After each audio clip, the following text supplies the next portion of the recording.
Hello, authors. I'm Joanne Morrell, children's and young adult fiction writer and author of short non-fiction for authors. Thanks for joining me for the Hybrid Author podcast, sharing interviews from industry professionals to help you forge a career as a hybrid author, both independently and traditionally publishing your books. You can get the show notes for each episode and sign up for your free author pass over at the Hybrid Author website to discover your writing process, get tips on how to publish productively, and get comfortable promoting your books at www.hybridauthor.com.au. Let's crack on with the episode.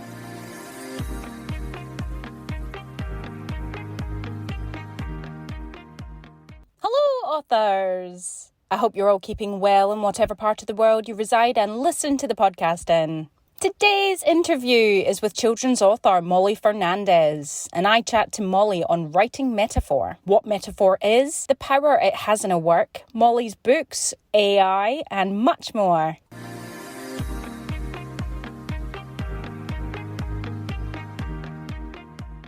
So in my author adventure this week, I have bitten the bullet and started sending out my quirky little picture book to a couple of publishers. There's not, for where it fits in, and not a lot are open at the moment. I'm finding a lot of children's submissions, especially for humorous publishers, are a certain time of the month or a certain time of the year or a certain season, things like that. So I've got a couple listed down for later on in the year. I've also had a librarian I followed up with want to purchase my non-fiction books for their collection. Print versions, which now that I'm back in Perth, I will be reinstating for my website as I can post them out to people now without being all over, not knowing where I am. But I will let you know when this option is available should any of you lovely listeners like to read up on author fears and how to overcome them and freelance writing, quick tips for fast success.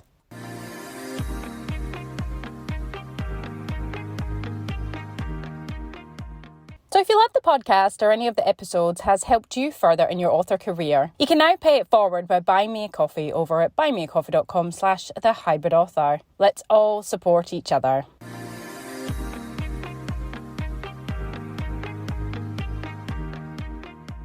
Molly Fernandes is a Western Australian teacher and writer just starting her author adventure. She has recently published Owen's Afternoon Tea, her rhyming picture book about a boy who loves birds, and her novel Call of The Boodier is about to hit stores. Welcome to the Hybrid Author podcast, Molly. Thank you for having me. It's lovely to be here. We're absolutely thrilled to have you. Can you tell us from the beginning, I guess, you're just kind of stepping out into your author adventure. How's it been? It's been really good. I mean, a huge learning curve and just a big adventure of itself, actually. So I'm a primary school teacher and I love exploring books with children. And I actually spend a lot of time programming, just looking for really good resources and those resources that are really relevant to kids that are here in my classroom, so really local, relevant resources. And I was trying to find some interesting sources of information for the students about local history and Indigenous heritage. And I was just having a bit of trouble getting connection with that because a lot of the resources, it's changing rapidly, but at the time, a lot of the resources were very much Eastern States based. And a lot of the Indigenous information is only just starting to come out. It's a really exciting time now because there's so many wonderful people doing amazing work in that area. But I was also trying to teach kids about what a numbat was because I came across these students who really had no idea what a numbat was.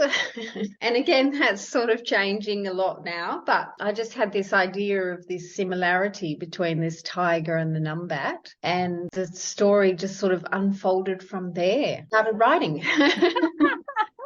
That's amazing. I know it's just so interesting to hear where obviously people get their ideas from or just get inspired to write their first novel or write their first book, you know. So that's very interesting that you've sort of seen gaps in the market and then just had ideas and went for it. As a very new state and a new country, there's so many amazing stories around us in our history, and those stories are just getting a little bit of airtime gradually and slowly. And there's so many wonderful experiences that local people have been through And that's what I really enjoy, is connecting people with these stories that haven't been told. Absolutely. No, that's it. And I feel the same there with this podcast. I feel it's like another way to connect with people and share their stories about sharing stories. So no, it's so relevant and great. So obviously being a teacher, you're probably well versed in English and things like that. But with book writing, did you go to take a couple of classes or anything? Or did you just sit down and write the stories that just came out of you? Yeah, I feel like I've always been a writer, and I find sitting down to write for me is just as natural as walking. As soon as I remove all those other kind of pressing obligations, it just flows completely. And I actually wrote some stories and a book as a very small child. And I was saying to someone that when I was a kid, saying that you wanted to be a writer was a bit like saying you wanted to be an astronaut. So just very pie in the sky. And I think I always loved writing, but it always kind of got set aside, So as soon as I had these kind of ideas, it all just flowed very quickly for me. Fantastic. And how has the publishing been of them, that experience? Oh, it's been really, really exciting and terrifying at the same time. Nothing like actually doing the creative thinking and the writing, but it's been very positive, and it's just such a nurturing world at the moment to be a writer. There's so many people that want to reach out and help you, and there's so many tools that you can just use. So it's been really wonderful in that I've been able to do so much so quickly. Yeah, it's an amazing time, absolutely, to undertake this profession. And from when you first started writing the books to obviously publishing them and now being out promoting them, what's been the time frame? So I started writing the novel about 4 years ago, and that kind of accidentally sat on the shelf for about 6 to 8 months, which was devastating. I was like pouring my heart into my day job and thinking, oh, when am I going to get some writing time? But then finished it about 2 years ago, and then approached lots and lots of publishers, and finally got my publisher for the novel, Europe Books. So it's quite quick really for producing a book in terms of how long it usually takes. I think just as I was coming to the end of writing the novel, I started to write this book, Owen's Afternoon Tea. And again, it was really came from a place of trying to introduce children to animals that weren't common to them, ideas that weren't common to them, and fields of science. So Owen's Afternoon Tea is about an ornithologist and about a harpy eagle, which I actually didn't really know much about until I started writing the book either. So that's where that came from. And that was a very, very quick project. And it's been really positive, actually. It's been just a lot of fun. Oh, that's great. It's great that you've entered the writing arena and everything's just flowed, and as fate would have it. That's incredible. How has been working with Europe Books? How have you found them? Yeah, it's been really good. They're based in Italy, so it's like a very long distance relationship, but they've been very supportive, and I'm very excited about how it all finished off, and they did some editing for me, and I had the cover done, and I'm very excited about the finished product, so it's good. Yeah, and I think they take the books to the book fairs and things like that. I think Yes, I've heard that with yes, them. doing that. Yeah, Very exciting. That's a sort of bucket list of mine to make it to some of these big book fairs, just to be a part of it. Like Bologna and what's the other one? The Frankfurt one's a huge one as well, isn't it? Yeah. I'm really looking forward to all of that. There's so much that goes into the day-to-day of connecting with people though. So it is such a new process for me. So I really just am focusing on one little bit at a time. I think that's the main thing though. So, small steps, not to feel so overwhelmed, because there is so much out there and there's always something else you could be doing or should be doing, or, and it can be a bit overwhelming, I think. Definitely, especially with the whole social media thing. Like that's another whole learning curve. And I've always approached social media with lots of creativity because I'm just so visually minded and very creative person. But the whole marketing side of social media, that's a very different process. Yeah, well, it sounds like, if you're creative and you sort of enjoy it, then, and if you, I think with marketing, I think thinking not to sell is probably the best thing, and being creative with your books and just showing people like different sides of it and things, rather than thinking I've got to do this to sell the books or something. Do you know what I mean? Yes, yeah, the heart dries up very quickly when you think of it in sales mode. Yeah, that's it. Well, it's great you've had such a good experience, and it just sounds like it, building and going from strength to strength. But today's topic is on writing metaphor. Just for the listeners out there who haven't really written metaphor before, can you share with us, what metaphor is and how you incorporated it into your book writing? Well, my writing is kind of very descriptive, actually. I'm always creating very much a picture in the mind of the reader. And I've got lots of friends who are writers who have a much more direct form of writing, but I always like to bring this visual into the words. And metaphor really is about creating this vision in the mind of the reader. But it's such an interesting thing because there's a lot of metaphors that are so old that we barely understand what they are. So whereas there are some new ones as well that sort of the kids in my class know what they mean. But I was thinking about the metaphors, and in Owen's Afternoon Tea, it's a very visual book and it's a rhyming book. There's actually not a lot of metaphors in there.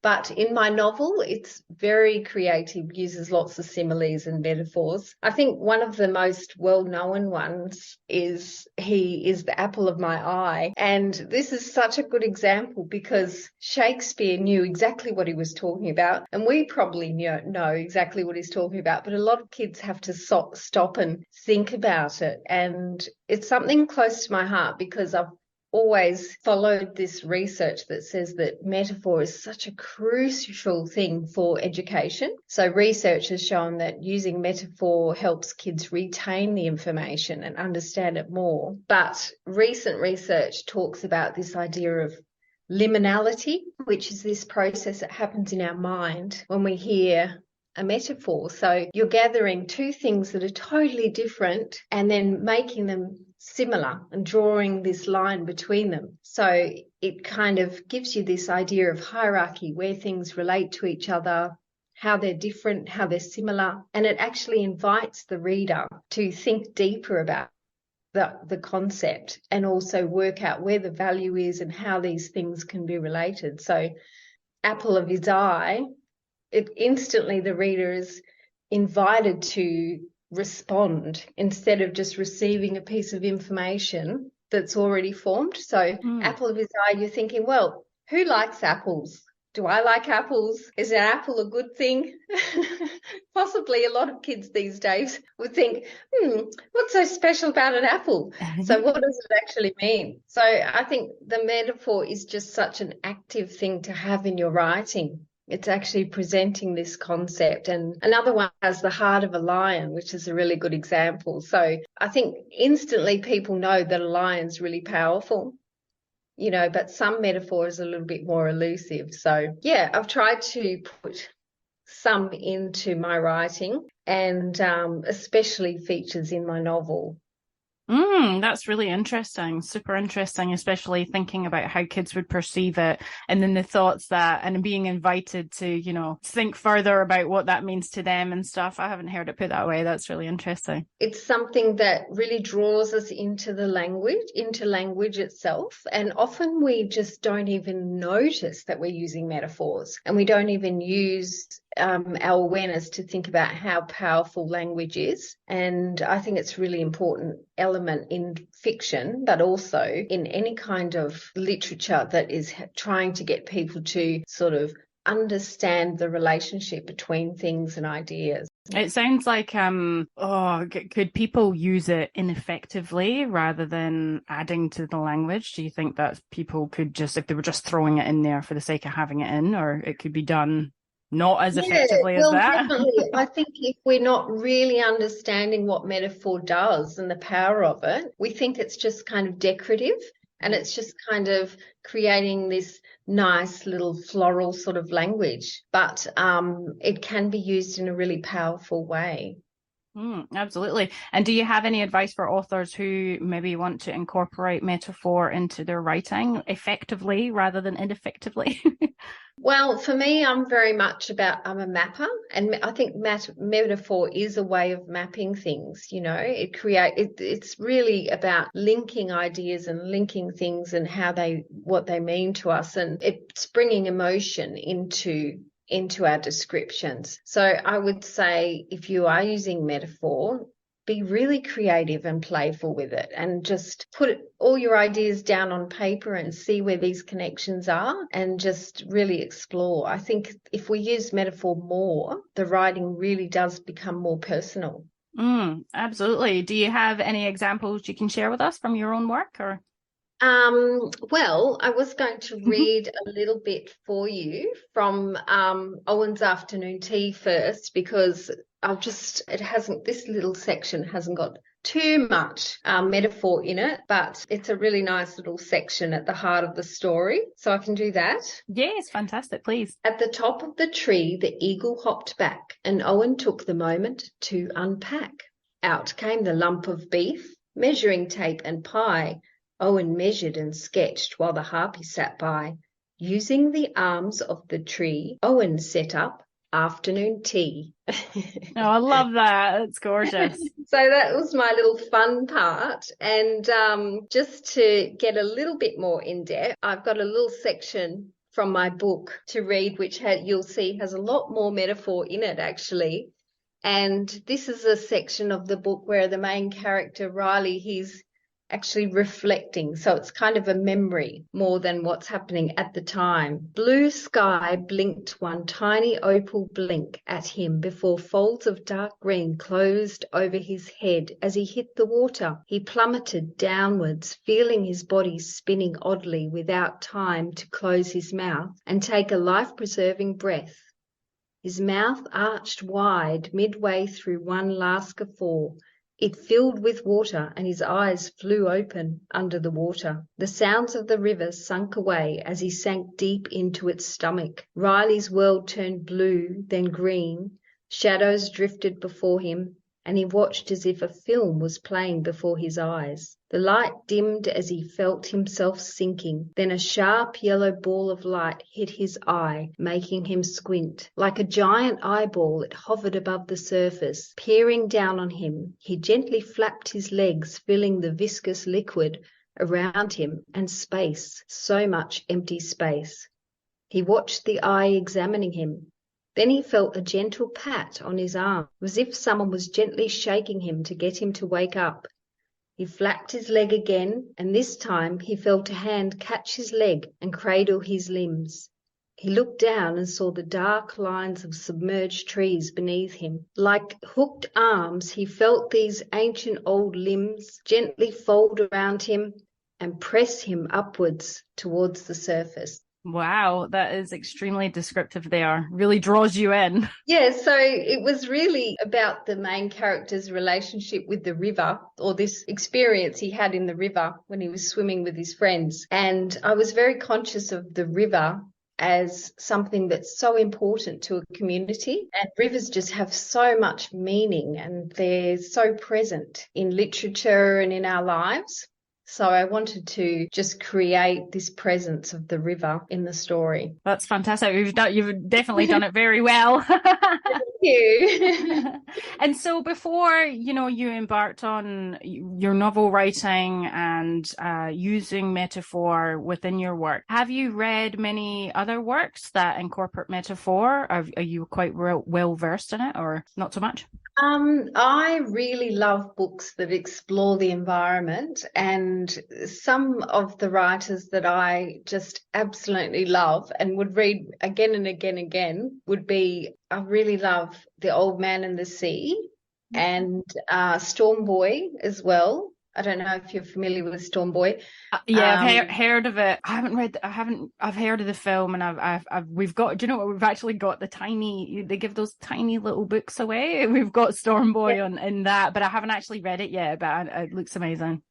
Yeah, well, these books are the sort of things that have this very evocative kind of environment, and the characters are always responding to their environment. Also, Dylan Thomas, who wrote actually Under Milkwood, which was originally a radio play, actually. So studied that at university and just totally fell in love with the first voice. And it's all got that kind of lyricism and this evocative environmental writing, which just absolutely captures my heart. Oh, it sounds like it. It sounds like you are writing from a place of your heart and passions, with things that you care about most, which is amazing. I haven't actually read any of those, but I'll definitely put them on my list. The one book that I did read that I think a new metaphor was being used, I suppose, but by the end I didn't actually get it until someone had said to me, didn't you? It was The End of the World is Bigger Than Love by Davina Bell. I don't know if you've read any of Davina's books. She writes for all ages, actually. Her picture books are like my favorite picture books, but she writes junior fiction and young adult stuff as well. But this novel, it was like a magic realism novel. It was told from the perspective of two twins, summer and winter, and it was like the world was ending, but they were on some sort of island, and there was sort of cyber attacks and things. Like it was very strange. But it was so gripping. And by the end, one of the twins, it felt like she was wearing away, but she was off playing with this bear, and the other sister, who was sort of portrayed as the mean one, was not very happy that she had this affair with this bear. And I was starting to think that the bear was maybe this man or something, because it was almost like it was like a love story. But someone else said to me, who knows Davina pretty well, and she said, didn't you get that the bear was like a metaphor for an eating disorder? And I was like, no, I actually didn't get that. Oh, amazing. Me, but honestly, I highly recommend it, because it was really executed very well. Yeah, with that one was quite powerful. So I mean, this is the thing about metaphor. It just draws you into the world and into the world of these stories, and I think it's just so powerful. Absolutely, it definitely adds depth to the novel, I feel, for sure. So will this be something you think your work will be known for going forward? You'll probably still play around with metaphor quite often in your works, or not sure yet? Definitely. It's definitely my comfort zone is to write with that level of description. And I feel like words are just so powerful and so important that we really do explore them. I think sometimes literature has given us this impression that the power of words or the weight of words is kind of being lost. And sometimes with social media and the digital world, those things can be lost. And I really feel like this wonderful exploration and experiment with words is where my comfort zone is, for sure. Absolutely. It sounds like it. Something that's coming to mind when you're kind of talking there, I don't know if you've been involved in, and especially being a teacher as well, all this AI, artificial intelligence talk at the moment. Is that anything you've come across? Fascinating. I find it just absolutely fascinating. It brings me to another book that I absolutely love, which is Aldous Huxley's Brave New World. And there's so many things happening in the world that were predicted way back in the 1940s by these writers. I just think it is incredibly fascinating. My daughter is actually doing a trip soon, and she did that with a group of friends. They did the whole itinerary on ChatGPT. And there's so many examples of people who are using this, and it's just fascinating. I find it absolutely fascinating. I haven't played around with it yet as much. Like a guy that I was working with, he really was taken with it. And I suppose I have to see what it's about. But and I think if you use it in the correct way, it's great. But what is scary and concerning is obviously a lot of authors are like, because this thing can write full-length novels, but it's not so coherent. I don't think that it still needs a good editing job and all the rest. And what worries me, like, I guess it's from, I've got 2 daughters as well, like from their perspective, even now I watch them on their iPads. I feel like it's making people lazy in the terms of even speech. I'm asking Siri, the kids are like, Siri, find this, without even making that typing connection or writing connection. And even some schools are like trying to do away with cursive. And I'm just like, what is going on? Is there going to be at one point now, they're just going to say to this computer, write me a book on blah, blah, blah, or write me this. And it just does it for them, and they don't think, or they don't, do you think? Yes, I hear exactly what you're saying. I mean, it's hard with this new technologies, and it's that whole thing of, is the legal side of things keeping up with technology. It's just a constant thing. Are we looking after people as these technologies take over? And are we looking after our minds and our knowledge and our language as things take over? One of the things I've noticed since I started publishing books is just the groups. When you go to a writers group, or I went to York Writers Festival and met some amazing authors there. I met Diane Wolfer, which was just amazing hanging out with her. And the way that people extend themselves towards you when you're in these communities. And I really think that's where is where it's going to come back to save us, is right. The authors that are writing from their heart, they're connecting with people, and in the communities, in any field of society, those communities is where you're going to really get that rich engagement and rich material. Use the metaphor, I suppose it's going to sort the wheat from the chaff. Well, that's what I was thinking. I wonder if this thing, I mean, if you type into it, write a novel with using metaphor, would you have to tell it what metaphor? Could it even do it? Or will writing metaphor be what sets us apart from the artificial intelligence? I don't know. Oh, the mind boggles. And it is a little bit scary, but it's also titillatingly interesting as well. This is the whole thing. Yeah. As a writer, you really are kind of a scientist, an experimenter, and you can't help but feel fascinated by it at the same time. Yeah, I agree, and I'm not opposed to it if it's used correctly, of course, and it's definitely not going away. All this cool, stop it now. It's happening. It's the way of the future, as well as Web 3.0 and all the rest of it. But yeah, it's interesting to hear the conversations around it. But yeah, I did wonder, like from a writing metaphor perspective, whether it can, I suppose. Oh, and I heard another story recently about someone who received all these letters that, because they're going through a separation, and the letters seemed very litigious. And then she worked out they were all written by ChatGPT. And it's a kind of such a double-edged sword, because everybody is just so incredibly overworked, and there's so many tasks in our lives that we just don't have time to do. So in a way, it can be a real support to people, I think, if you need to write up a contract. But then there's that editing process and that human process, which would have to be part of it if you want something to just have that quality. Yeah, I agree. It's good points there. Like, if it can be used to your advantage without sort of hurting anyone. Because in my mind, I'm just like, when you put it in and it's taking, I know it's the same as like the internet. You're obviously people's site where they get stuff from, but this thing mashes up a million different bits of information, doesn't it? It's kind of like, well, where does it get it from? Like I just don't. I think where I'm getting it is just, are you part of the Australian Society of Authors? Yes.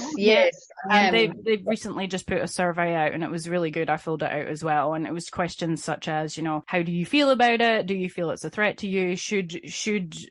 Would you want to be aware if you had read something from that, or a book was from that, so all that sort of stuff. But yeah, I think the more that time goes on, the more that the legal stuff will come out, where it's sort of saying, this has been made by ChatGPT or all the other things, or Definitely. Yeah, I definitely think by acknowledging that, it's going to be very supportive and protective of people's writing. Definitely, it's important. And again, it's all just about unpacking these things and trying to, you need quite a lot of imagination going forward. It's like what Albert Einstein said, imagination is more important than knowledge. You really have to imagine what could go wrong so that we can protect ourselves from these things. Yeah, that's one of my favourite sayings as well. I used to have it on my wall when I had a wall, and when I had a home that wasn't on wheels.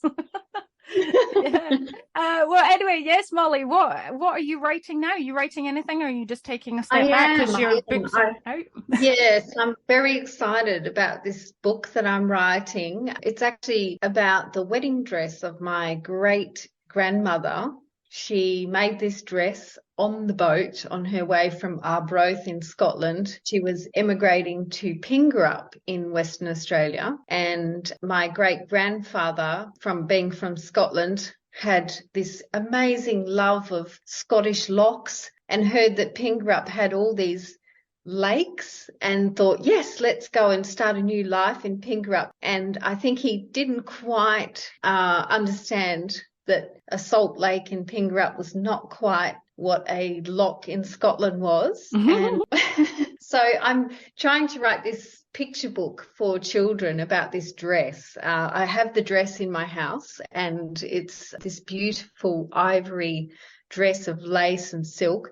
And I'm just fascinated about this whole process of this dress, because she had a dress shop in Arbroath in Scotland and came to this tiny community. And it's just going to be another story about all these settlers who have given up such a huge life and then had to come and restart a new life, and a story about this amazing epic journey that this dress made, and just the story of that emigration. Wow, that sounds absolutely incredible. I'm interested to know how come you see it as a picture book? Because to me, that's got so much to it. I would have thought that you might have gone longer from there. Yeah, it's funny. I can really clearly visualize all the illustrations as if they're already done. And there's a few artists that have done. There was a Hungarian artist, I've forgotten her name at the moment, who did these beautiful drawings of these pictures of boats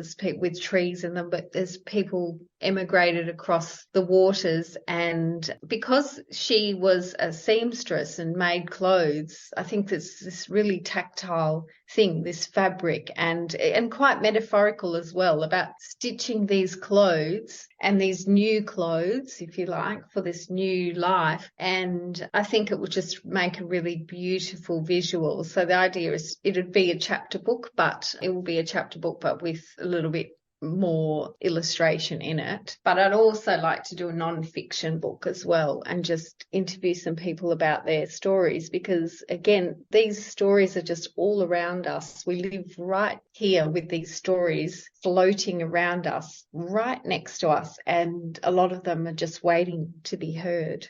Well said there, yeah. And I think the book sounds fantastic, as does all your books so far. So a huge congratulations and well done. Can you tell us, where can people find your works, online, in store, and all about you? Well, the picture book is available in a few bookstores. You can get it from Mill Point Cafe Bookstore in South Perth, Fremantle Arts Centre.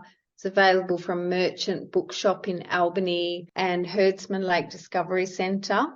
Their little shop, you can get it from there. It's also available online, and through my Linktree and Instagram, you can find that link to that book. And I'll be finding bookstores for Call of The Boodier. And I am also doing a few workshops here and there. So I've got the book for sale at those workshops. I did one at South Perth Library, which was really lovely. We made these bird feeders. Oh. And 5th of July, I've got one at Herdsman Lake Discovery Centre, which is just the most beautiful setting. It's stunning wetlands full of birds and paperbark trees. We'll be doing a bird walk there and a emu clay making workshop, as well as reading the story.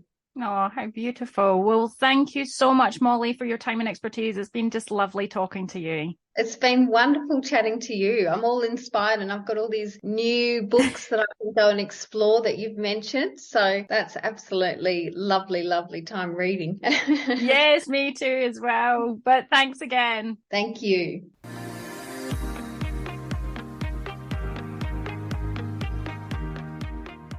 So there you have it, folks, the truly magical metaphor discussion with the lovely Molly Fernandes. As you can tell, folks, she's a natural-born storyteller, so go check out her fabulous books for children. Next time on the Hybrid Author Podcast, we have Stacey Webb on limiting beliefs in authorship. I wish you well in your author adventure this next week. That's it from me. It's bye for now. That's the end for now, authors. I hope you're further forward in your author adventure after listening, and I hope you'll listen next time. Remember to head on over to the Hybrid Author website at www.hybridauthor.com.au to get your free author pass. It's bye for now.